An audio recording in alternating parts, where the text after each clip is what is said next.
राधे राधे आप सभी को। आज प्रस्तुत हूँ श्रीमद् भगवद गीता के तीसरे अध्याय का महात्म्य लेकर। चलिए हम सभी इसका श्रवण करते हैं। श्रीमद् भगवद गीता के तीसरे अध्याय का महात्म्य। श्री भगवान कहते हैं, प्रिय, जन स्थान में एक जट नामक ब्राह्मण था जो कौशिक वंश में उत्पन्न हुआ था। उसने अपना जातीय धर्म छोड़कर बनिए की वृत्ति में मन लगाया। उसे पराई स्त्रियों के साथ व्यभिचार करने का व्यसन पड़ गया था। वह सदा जुआ खेलता, शराब पीता और शिकार खेलकर जीवों की हिंसा किया करता था। इसी प्रकार उसका समय बीतता था। धन नष्ट हो जाने पर वह व्यापार के लिए बहुत दूर उत्तर दिशा में चला गया। वहां से धन कमाकर घर की ओर लौटा। बहुत दूर तक का रास्ता उसने तय कर लिया था।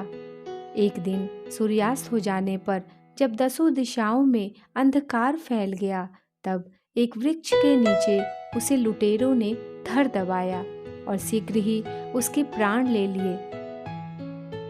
उसके धर्म का लोप हो गया था, इसलिए वह बड़ा भयानक प्रेत हुआ। उसका पुत्र बड़ा धर्मात्मा और वेदों का विद्वान था। उसने अब तक पिता के लौट आने की राह देखी। जब वे नहीं आए तब उनका पता लगाने के लिए वह स्वयं भी घर छोड़कर चल दिया। वह प्रतिदिन खोज करता, मगर राहगीरों से पूछने पर भी उसे उनका कुछ समाचार नहीं मिलता था। तदंतर एक दिन एक मनुष्य से उसकी भेंट हुई जो उसके पिता का सहायक था। उससे सारा हाल जानकर उसने पिता की मृत्यु पर बहुत शोक किया। वह बड़ा बुद्धिमान था।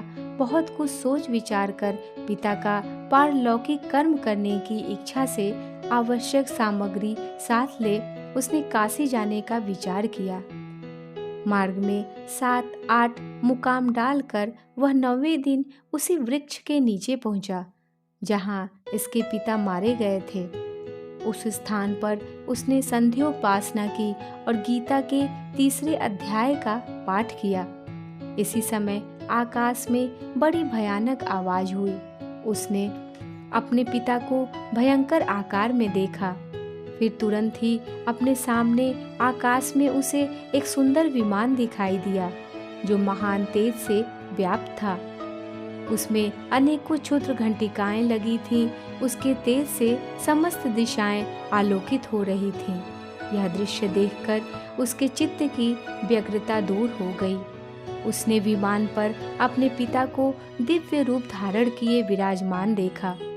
उनके शरीर पर पीतांबर शोभा पा रहा था और मुनिजन उनकी स्तुति कर रहे थे। उन्हें देखते ही पुत्र ने प्रणाम किया। तब पिता ने भी उसे आशीर्वाद दिया। तत्पश्चात उसने पिता से यह सारा वृतांत पूछा। उसके उत्तर में पिता ने सब बातें बताकर इस प्रकार कहना आरंभ किया, बेटा, दैववश मेरे निकट गीता के तृतीय अध्याय का पाठ करके तुमने इस शरीर के द्वारा किए हुए दुस्तज्य कर्म बंधन से मुझे छुड़ा दिया। अतः अब घर लौट जाओ, क्योंकि जिसके लिए तुम काशी जा रहे थे वह प्रयोजन इस समय तृतीय अध्याय के पाठ से ही सिद्ध हो गया है। पिता के यूं कहने पर पुत्र ने पूछा, तात, मेरे हित का उपदेश दीजिए तथा और कोई कार्य जो मेरे लिए करने योग्य हो बताइए। तब पिता ने उससे कहा, अनग, तुम्हें यही कार्य फिर करना है। मैंने जो कर्म किया है वही मेरे भाई ने भी किया था। इससे वे घोर नरक में पड़े हैं।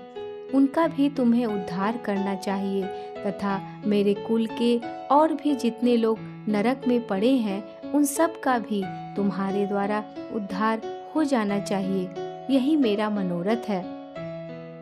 बेटा, जिस साधन के द्वारा तुमने मुझे संकट से छुड़ाया है उसी का अनुष्ठान औरों के लिए भी करना उचित है। उसका अनुष्ठान करके उससे होने वाला पुण्य उन नारकी जीवों को संकल्प करके दे दो। इससे वे समस्त पूर्वज मेरी ही तरह यातना से मुक्त हो स्वल्प काल में ही श्री विष्णु के परम पद को प्राप्त हो जाएंगे। पिता का यह संदेश सुनकर पुत्र ने कहा, तात, यदि ऐसी बात है और आपकी भी ऐसी ही रुचि है तो मैं समस्त नारकी जीवों का नरक से उद्धार कर दूंगा। यह सुनकर उसके पिता बोले, बेटा एवमस्तु, तुम्हारा कल्याण हो, मेरा अत्यंत प्रिय कार्य संपन्न हो गया। इस प्रकार पुत्र को आश्वासन देकर उसके पिता भगवान विष्णु के परम धाम को चले गए। तत्पश्चात वह भी लौटकर जन्म स्थान में आया और परम सुंदर भगवान श्री कृष्ण के मंदिर में उनके समक्ष बैठकर पिता के आदेशानुसार गीता के 3 अध्याय का पाठ करने लगा। उसने नारकी जीवों का उद्धार करने की इच्छा से गीता पाठ जनित सारा पुण्य संकल्प करके दे दिया। इसी बीच में भगवान विष्णु के दूत यातना भोगने वाले नारकी जीवों को छुड़ाने के लिए यमराज के पास गए। यमराज ने नाना प्रकार के सत्कारों से उनका पूजन किया और कुशल पूछी। वे बोले, धर्मराज, हम लोगों के लिए सब और आनंद ही आनंद है। इस प्रकार सत्कार करके पितृलोक के सम्राट परम बुद्धिमान यम ने विष्णु दूतों से यमलोक में आने का कारण पूछा।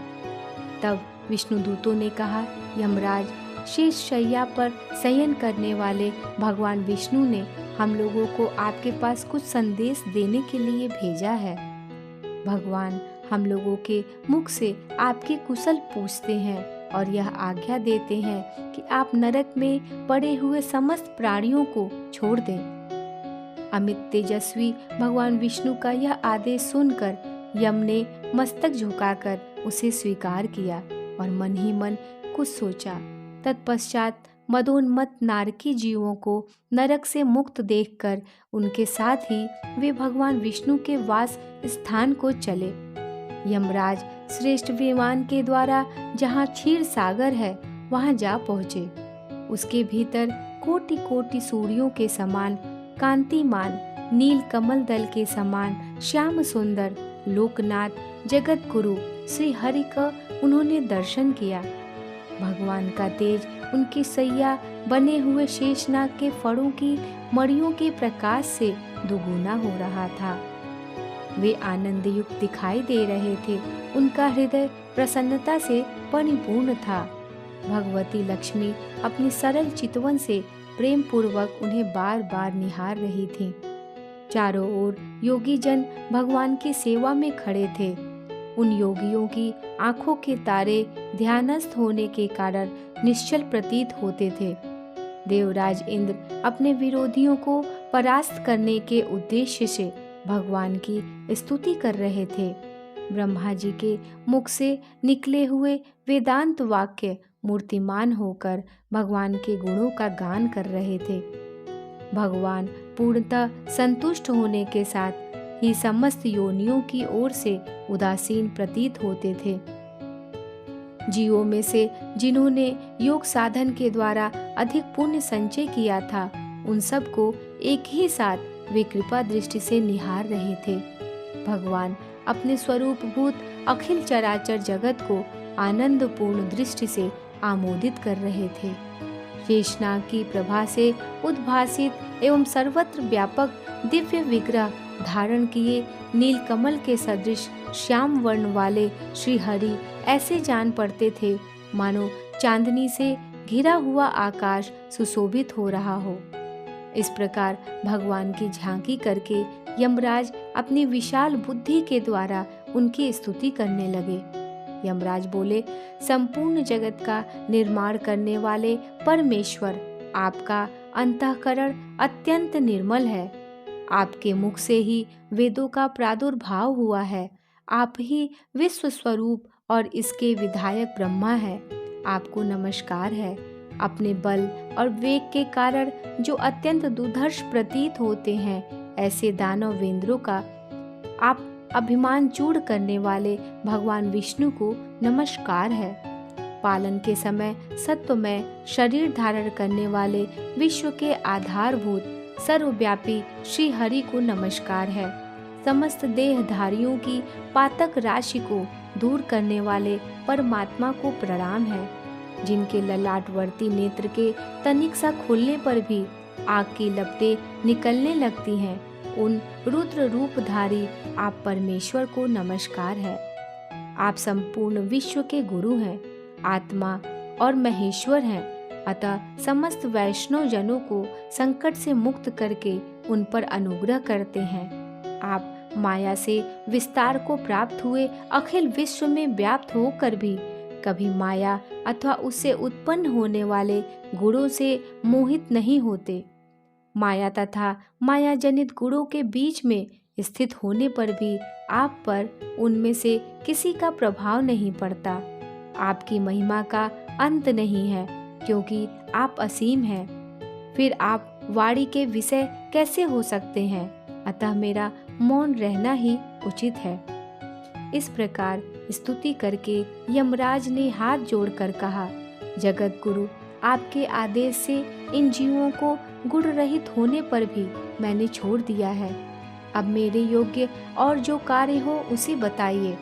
उनके यूं कहने पर भगवान मधुसूदन मेघ के समान गंभीर वाणी द्वारा मानो अमृत रस से सींचते हुए बोले, धर्मराज, तुम सबके प्रति समान भाव रखते हुए लोगों का पाप से उद्धार कर रहे हो। तुम पर देहधारियों का भार रखकर मैं निश्चिंत हूँ। अतः तुम अपना काम करो और अपने लोक को लौट जाओ। यूं कहकर भगवान अंतर्ध्यान हो गए। यमराज भी अपनी पुरी को लौट आए।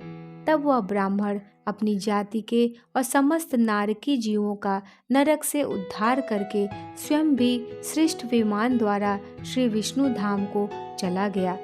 राधे राधे। कृपया मेरे चैनल को लाइक, शेयर और सब्सक्राइब करें। मिलते हूँ गीता के 3य अध्याय के साथ। आप सभी को राधे राधे।